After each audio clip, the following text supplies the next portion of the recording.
Kung bago ka pa lang sa channel ko, click mo na yung subscribe button at bell notification para lagi kang updated sa aking mga video gagawin.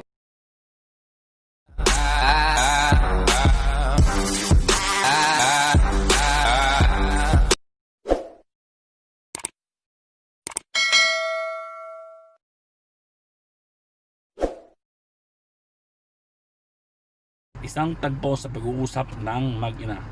Nay, ano po ulam natin? Sabi ng nanay, Nak, tignan mo na lang dyan sa rep. Ayun, sabi ng anak, Nay, si nanay parang makalumitin. Nay, wala naman po tayong rep. Sabi ng nanay, edi wala din tayong ulam.